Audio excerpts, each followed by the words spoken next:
I know that most of the people don't really have a pack of dogs, but when I do any exercise where I want any of my pack members to feel comfortable, I always bring, the members of the pack to be around so he doesn't feel alone. He doesn't feel that I'm just addressing myself to him. That's the power of the pack. So this exercise is very important for dogs like Shar-Peis, Bulldogs, Boston Terriers, anybody with a pudgy face, very, very important. The reason why I'm putting lotion on my hand is lavender lotion. It relaxes me, and this exercise is all about relaxation. To me, it had to do with affection because I'm actually taking the time so I can clean his face. When you have an English bulldog or a bulldog or a French bulldog, and actually on a daily basis, you have to clean their jowls because it gets really brown, and second, it gets very smelly, and at the same time, it can get really infected eventually, And if you don't do it at early age, which we're talking about puppies, if you don't do it at early age and you eventually want to do it when they're adolescent, they can actually fight back. She's letting me do it. Oh, sorry. Buster, let me do your ears. So it's very important that all the blueprints that you want to do with your dog or all the things that you want to do with your dog to do at an early age. So this way you can involve all the things that like food, anything that relaxes you. Of course, supervision, very important, especially when you have it on tables, for him to stabilize himself on the surface. Wait until he relaxes so you can continue with the activity. So again, it's 50% him, 50% me, and he's coming back. If I have some food, I'm gonna let him smell the scent, because eventually I want that when he smells lavender, for him to totally relax. So I can actually use the concept of lavender in the car or in areas where I want him to relax. So this is the triggering point that I'm also creating, or the imprint that I'm creating. The lavender eventually becomes my way of saying relax. So now that he's, as you see, much more calm and he knows he's not gonna jump out, we don't have a dog that is refusing or resisting the exercise. We have a dog that is right now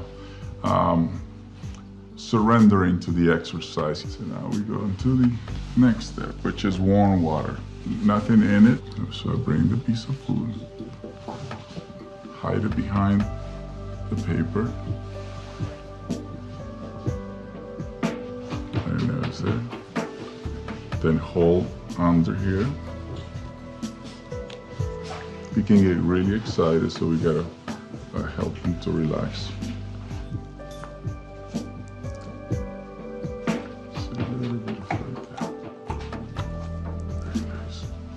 See, the rest of the pack is also supporting. So what the brain is getting at early age is if he allows me to manipulate anything in the face or to clean, of course I'm building trust, and at the same time he's getting something. So it's a give-give situation. And at the same time, massage. It's more like a massage. Holding here.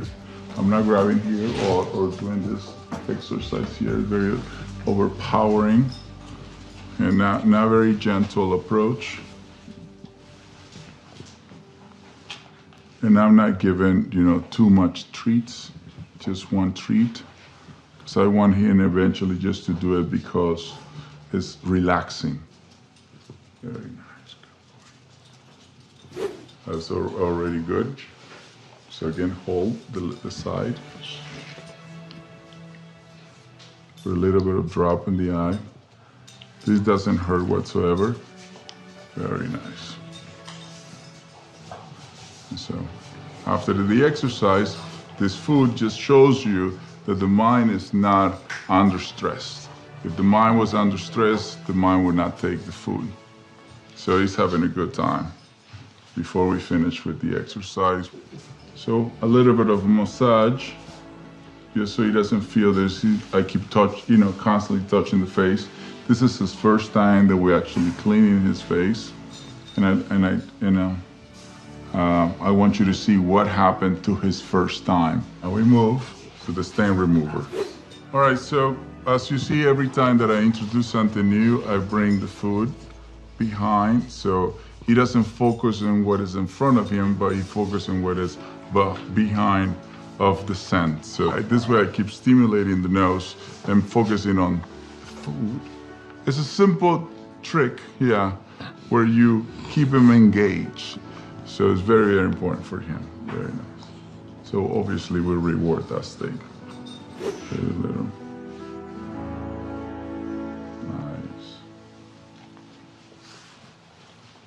Then you go to the other side. See, every time I move towards his face, he's believing that I'm going to give him food. That's actually a positive thing, just to reinforce his belief. Very nice. And just to end the exercise, I go back to the lavender. Because I like the way I begin, that's the way I normally end. See, he's picking up the scent of the lavender.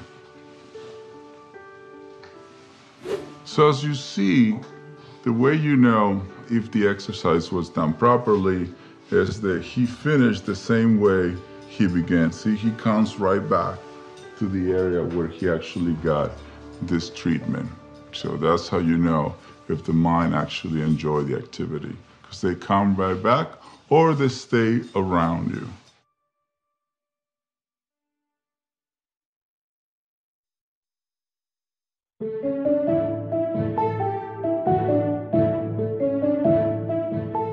Keeping your puppy healthy is an important part of being a good pack leader, isn't it, Junior? Here are some great puppy health tips from Dr. Paula Terrafine.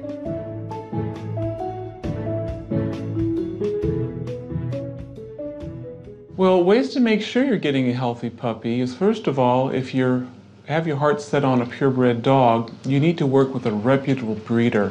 Somebody that can ensure that the parents are on site so that you can visit with them, check out their temperament, look at their hair coat, do a little mini exam yourself, because the parents are a really good indication of the quality puppy that you're going to be getting. If the parents are not on site, that should be a red flag to anybody. Second of all, you need to worry about certain genetic problems in certain breeds. So you need to do some homework first, because every breed has a higher incidence of genetic flaws than a mixed breed dog. Puppies coming from a kennel or a shelter, they can be predisposed to infectious diseases before they can even have a time to be vaccinated for them. So you could end up with a sick puppy. I really do caution people against purchasing from pet stores and not on the internet. This is a bad choice. These are not where you find your quality puppies, and these are the puppies that can come down with infectious diseases.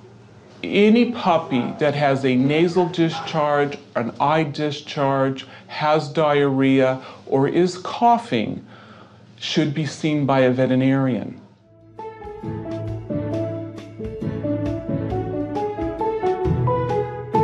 I follow the core vaccines, which are distemper, parvo, hepatitis, and rabies. So those are really my standard vaccines, and those are the standard protocol for any program.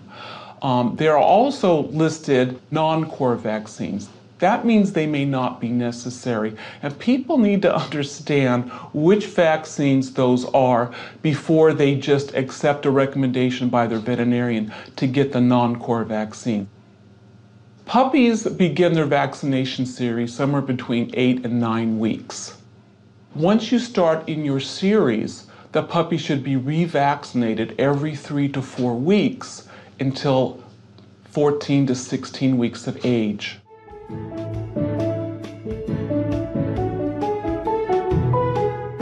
Your puppy will be designed a vaccine protocol according to your vet, which means you're your puppy will be making visits every 3 to 4 weeks. So in that time frame, you'll be seeing your vet on a rather frequent basis. So there's no reason to see the vet more often than that. However, if your dog or your puppy develops a nasal discharge, a cough, diarrhea, is refusing his food, that's a reason to call your vet right away.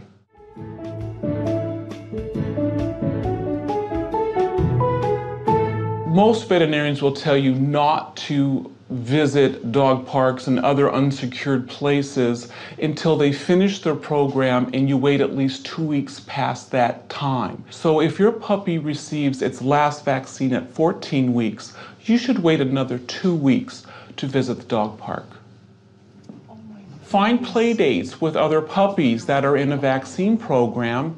Set up a time and let your puppy play. That's really important. So I don't want you to get the idea to avoid puppy contact with other puppies.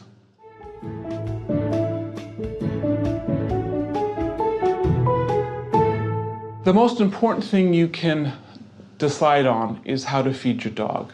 If you're going to feed commercial pet food, you must learn how to read a pet food label. The most thing important to your dog is protein, and that should be listed first. And the name of the animal is very important. In other words, you should look for a product that lists chicken, lamb, beef, salmon, or turkey. If it says poultry or fish, they're not being specific and they're using lower grade quality of protein. I never like to see grain listed as the first ingredient. You also want to avoid glutens. These are protein fillers. No corn gluten, no wheat gluten. Another sign of an inferior pet food company. No byproducts of any kind. No synthetic preservatives. No coloring. There's no reason to put in food dyes. Also, you should know that some newer diets are using less grain or no grain at all. These are good alternatives to look for. And last but not least, why not become a dog chef and cook for your dog? You can control the ingredients, the quality, and the taste will be superb. And so what I say is, if you can boil water, you are a dog chef.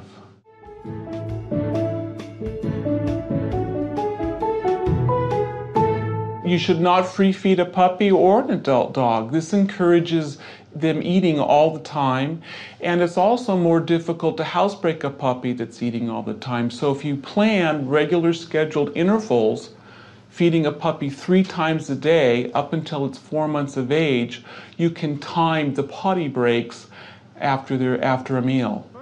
Most dogs will want to poop within 20 minutes after eating.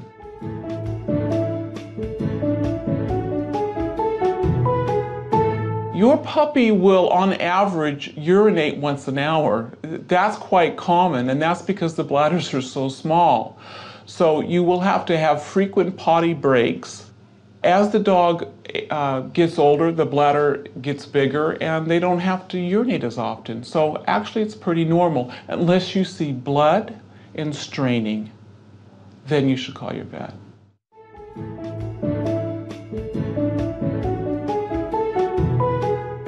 The main difference between puppy formulas and adult formulas is protein and calories.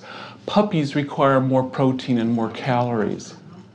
Puppy food is only necessary for the first 12 months. After that, your dog is considered an adult and can eat an adult food diet.